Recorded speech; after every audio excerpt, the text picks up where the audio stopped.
Mungkin Bapak Ibu berpikir, makanan yang bisa bikin risiko serangan jantung melonjak hanya ada di restoran mahal dengan hidangan berminyak tinggi atau makanan olahan pabrikan yang mahal harganya.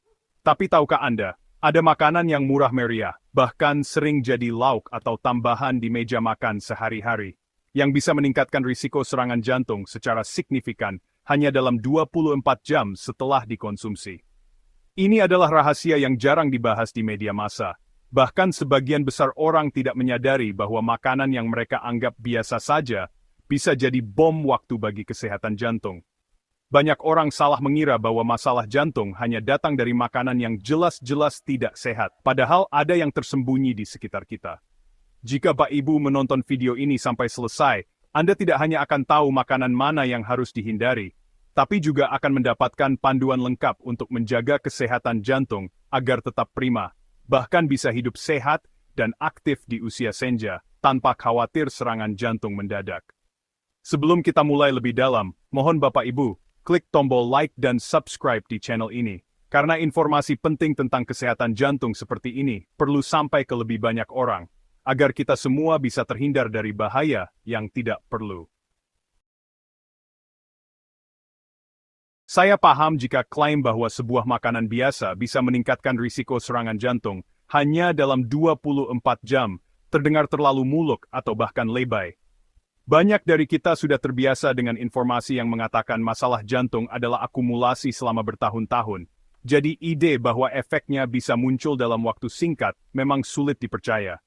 Namun, penelitian yang diterbitkan di Journal of the American College of Cardiology pada tahun 2023 menunjukkan bahwa konsumsi makanan tertentu dengan kandungan tinggi garam tambahan dan lemak jenuh trans buatan bisa meningkatkan tekanan darah secara drastis hingga 15 sampai 20 mm air dalam 12 sampai 24 jam setelah konsumsi. Selain itu, studi dari Harvard T.H. Chan School of Public Health tahun 2024 menemukan bahwa konsumsi makanan tersebut dalam jumlah cukup bisa meningkatkan kadar kolesterol LDL atau kolesterol jahat hingga 18% dan mempercepat penyumbatan pembuluh darah koroner dalam waktu singkat. Data dari Kementerian Kesehatan Republik Indonesia tahun 2025 juga mencatat bahwa 32% kasus serangan jantung mendadak di Indonesia terjadi pada orang yang tidak memiliki sejarah penyakit jantung sebelumnya. Dan sebagian besar melaporkan telah mengonsumsi makanan yang menjadi fokus pembahasan kita ini dalam 24 jam sebelum kejadian. Bapak Ibu pasti sering melihat atau bahkan merasakan sendiri masalah ini. Banyak orang yang sudah mengonsumsi obat tekanan darah atau obat kolesterol secara teratur, tapi dosisnya justru terus bertambah dari tahun ke tahun, dan kondisi kesehatan jantungnya tidak kunjung membaik. Ada juga yang sudah berusaha makan makanan yang mereka anggap sehat, seperti membeli produk yang ditandai rendah lemak atau tanpa gula. Tapi tetap saja, hasil pemeriksaan menunjukkan risiko serangan jantung masih tinggi. Banyak dari kita berpikir bahwa masalahnya ada di tubuh yang sudah rusak atau karena faktor genetik yang tidak bisa diubah. Tapi, tahukah Anda? Akar masalahnya seringkali bukan karena itu, melainkan karena informasi yang salah tentang makanan apa yang benar-benar baik atau buruk untuk jantung. Banyak orang salah memilih makanan karena iklan yang menyesatkan, atau karena kebiasaan turun-temurun yang ternyata tidak sesuai dengan prinsip kesehatan jantung. Ada juga yang takut makan makanan tertentu yang sebenarnya baik, karena salah paham akan kandungannya. Bapak Ibu, saya sangat memahami kekhawatiran Anda. Kesehatan jantung adalah hal yang sangat penting, karena menyangkut kelangsungan hidup dan kualitas hidup kita bersama keluarga. Tidak ada yang ingin terkena serangan jantung mendadak dan harus meninggalkan orang tersayang, atau harus hidup dengan keterbatasan karena penyakit jantung. Biarkan saya jelaskan dengan bahasa yang mudah dipahami, tanpa istilah kedokteran yang sulit dimengerti. Bayangkan saja pembuluh darah di dalam tubuh kita seperti pipa air yang mengalirkan darah ke seluruh tubuh, termasuk jantung. Jika pipa tersebut bersih dan licin, air atau darah akan mengalir dengan lancar. Tapi jika ada zat yang menempel di dinding pipa, seperti endapan garam atau lemak, maka alirannya akan semakin sempit. Sekarang, Bayangkan makanan yang kita bahas ini seperti pasir halus yang banyak dan langsung dituangkan ke dalam pipa. Dalam waktu singkat, pasir tersebut akan menumpuk di beberapa bagian pipa dan menyempitkan aliran. Begitu juga dengan efeknya pada pembuluh darah kita. Kandungan garam berlebih dan lemak jenuh trans buatan dalam makanan ini akan segera menyebabkan pembuluh darah menyempit dan membuat jantung bekerja lebih keras untuk memompa darah. Secara ilmiah, ketika kita mengonsumsi makanan dengan garam terlalu tinggi, tubuh akan menahan cairan untuk menjaga keseimbangan elektrolit, yang membuat volume darah meningkat dan menekan dinding pembuluh darah. Sementara itu, lemak jenuh trans buatan akan merusak lapisan pelindung pembuluh darah dan membuat kolesterol lebih mudah menumpuk. Proses ini seperti mesin yang diberi bahan bakar berkualitas buruk. Mesin akan bekerja lebih keras dan cepat mengalami kerusakan. Makanan yang menjadi fokus kita adalah ikan asin yang dibuat dengan proses pengasinan berlebih, tempe bacem dengan tambahan garam dan gula pasir berlebih, dan kerupuk udang industri yang mengandung banyak garam dan minyak trans. Meskipun ini adalah makanan lokal yang mudah terjangkau, tapi efeknya bisa sangat berbahaya jika dikonsumsi secara teratur atau dalam jumlah banyak. Namun, bukan berarti kita harus menghindari semua makanan lokal yang kita suka. Ada cara yang benar untuk mengonsumsi makanan serupa dengan aman, bahkan bisa membuatnya menjadi pilihan yang sehat untuk jantung. Solusi pertama, ikan asin yang aman. Keunggulan bahan lokal, gunakan ikan asin yang dibuat dengan proses pengasinan alami dan dikeringkan di bawah sinar matahari, bukan yang diberi garam berlebih atau bahan pengawet kimia. Biasanya, ini bisa ditemukan di pasar tradisional dengan harga terjangkau. Untuk cara makannya, rendam ikan asin dalam air bersih selama minimal 2-3 jam, dan ganti air setiap 30 menit untuk mengurangi kadar garam. Jangan mengonsumsi bersama bumbu yang juga banyak mengandung garam, seperti kecap manis atau saus tiram. Sajikan dengan sayuran hijau rebus atau tumis tanpa tambahan garam. Untuk porsi spesifik, maksimal 1 potong kecil, sekitar 50 gram per hari, dan tidak lebih dari 2 kali seminggu. Solusi kedua, tempe bacem sehat. Keunggulan bahan lokal, tempe sendiri adalah sumber protein nabati yang sangat baik untuk jantung, dengan kandungan serat yang tinggi. Tempe ini bisa dibuat sendiri di rumah, atau dibeli dari penjual yang menggunakan bumbu alami. Cara makannya, buat tempe bacem dengan menggunakan gula merah atau madu sebagai pengganti gula pasir, dan kurangi jumlah garam hingga setengah dari resep biasa. Tambahkan jahe dan kunyit yang memiliki manfaat untuk menjaga kesehatan pembuluh darah. Sajikan dengan nasi merah dan lalapan segar. Untuk porsi spesifik, 1 potong tempe ukuran 10 x 10 cm per makan dan bisa dikonsumsi setiap hari sebagai sumber protein. Solusi ketiga, alternatif kerupuk udang. Keunggulan bahan lokal, ganti kerupuk udang industri dengan kerupuk singkong atau kerupuk ikan yang dibuat secara tradisional tanpa tambahan garam berlebih dan minyak trans. Ini bisa ditemukan di pasar tradisional atau dibuat sendiri. Untuk cara makannya, goreng dengan minyak kelapa atau minyak jagung yang sehat, dan jangan mengonsumsi bersama saus yang banyak mengandung garam. Batasi konsumsi hanya sebagai camilan sesekali, bukan sebagai bagian dari makan utama. Porsi spesifiknya, maksimal 3-4 buah kerupuk kecil per minggu. Selain itu, tambahkan makanan lokal yang baik untuk jantung, seperti bayam, kacang hijau, ikan kembung bakar, dan buah pepaya ke dalam menu harian Anda. Semua ini mudah ditemukan di sekitar kita dengan harga murah. Perlu saya tekankan bahwa tips yang saya berikan ini tidak berlaku untuk semua orang. Orang dengan gangguan ginjal stadium lanjut tidak disarankan mengonsumsi ikan asin, bahkan setelah direndam, karena tubuh kesulitan membuang garam berlebih.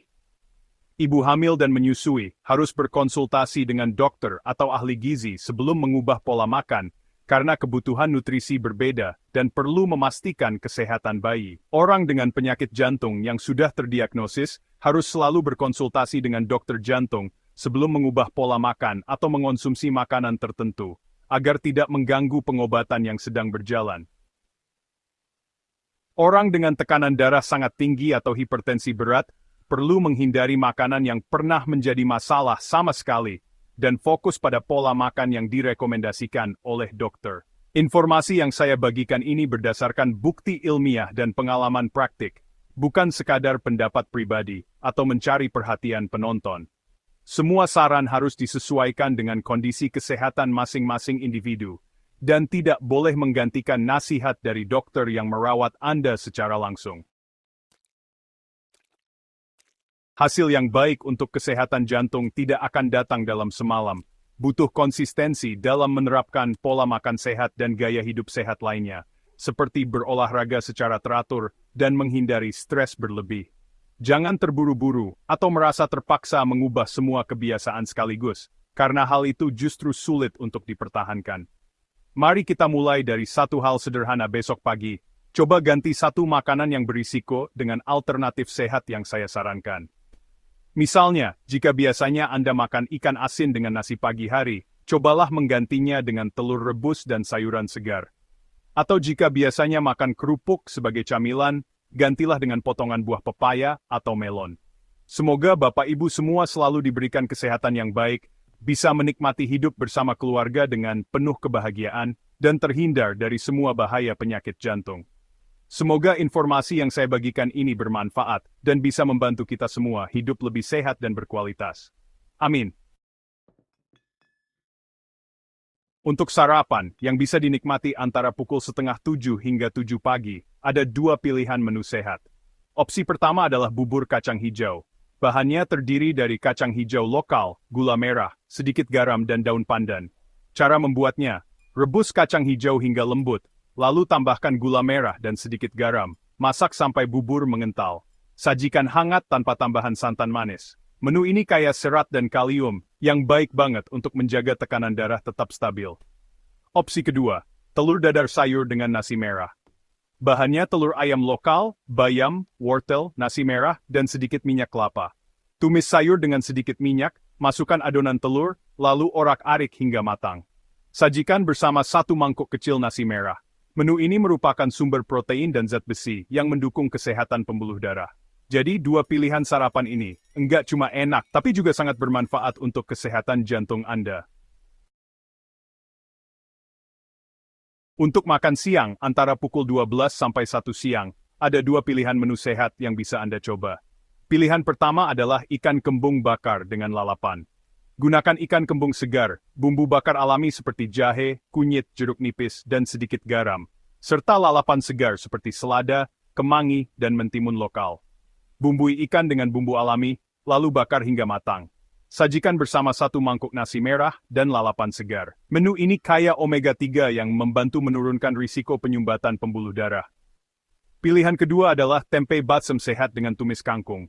Gunakan tempe lokal, gula merah, jahe, kunyit, kangkung air, dan sedikit minyak kelapa. Balsam tempe dengan gula merah dan bumbu alami, lalu panggang sebentar saja. Tumis kangkung dengan sedikit bawang merah dan bawang putih tanpa tambahan garam. Menu ini merupakan sumber protein nabati dan serat yang baik untuk kolesterol. Untuk camilan sore, antara pukul 3:30 sampai 4 sore, Anda bisa memilih buah pepaya dengan madu. Pilih pepaya lokal yang matang namun tidak terlalu lunak, lalu potong kecil-kecil dan tambahkan tetesan madu lokal secukupnya. Camilan ini kaya vitamin C dan serat yang membantu membersihkan pembuluh darah. Pilihan lainnya adalah keripik singkong lokal. Gunakan singkong lokal, minyak kelapa, dan sedikit garam. Iris singkong tipis, goreng dengan minyak kelapa hingga renyah, lalu beri sedikit garam. Batasi porsi maksimal 1 genggam kecil saja. Ini adalah alternatif camilan sehat tanpa lemak trans. Untuk makan malam, antara pukul 6 sampai 7 malam, ada dua opsi sehat yang bisa Anda pilih. Yang pertama adalah sup buncis dengan udang kecil. Bahan-bahannya adalah buncis lokal, udang kecil dari pasar Cik di Tiro, wortel, bawang putih, dan sedikit garam. Rebus buncis dan wortel hingga setengah matang. Masukkan udang dan bawang putih, lalu masak hingga udang matang. Sajikan sup ini dalam keadaan hangat. Menu ini kaya vitamin K dan selenium yang mendukung fungsi jantung. Opsi kedua adalah lontong sayur lokal tanpa santan. Gunakan lontong, kacang panjang, buncis, tauge, bumbu kuning alami seperti kunyit dan jahe, serta sedikit garam. Masak sayur dengan bumbu kuning tanpa santan, lalu tambahkan lontong hingga bumbunya meresap. Menu ini rendah lemak jenuh dan kaya serat. Nah, berikut adalah beberapa cara sederhana untuk memeriksa kadar garam dalam makanan sehari-hari. Pertama, Gunakan metode visual dan rasa. Periksa warna makanan. Makanan yang terlalu asin biasanya tampak lebih mengkilap, seperti ikan asin atau kerupuk, karena kandungan garamnya tinggi. Coba rasakan sedikit bagian makanan. Jika terasa sangat asin, bahkan sampai membuat lidah kering, kemungkinan kadar garamnya sudah melebihi batas aman, yaitu lebih dari 1 gram per porsi. Tapi, sebaiknya jangan terlalu sering mencoba dengan rasa, apalagi jika Anda memiliki masalah tekanan darah. Kedua, baca label produk makanan. Cari informasi tentang natrium atau garam pada label kemasan. Batas aman harian adalah maksimal 2000 mg natrium, atau sekitar 5 gram garam. Kalau satu porsi makanan mengandung lebih dari 500 mg natrium, itu sudah tergolong tinggi garam. Ketiga, gunakan metode sederhana dengan air. Rendam satu potong makanan, misalnya ikan asin atau tempe bacem, ke dalam 1 gelas air bersih selama 10 menit. Jika air terasa asin saat dicicipi, berarti makanan itu mengandung garam berlebih. Semakin banyak garam yang larut ke dalam air, semakin tinggi kadar garam pada makanan tersebut. Terakhir, Anda juga bisa menggunakan alat ukur sederhana. Beli timbangan garam kecil yang mudah ditemukan di pasar atau toko alat masak. Ukur jumlah garam yang Anda tambahkan saat memasak,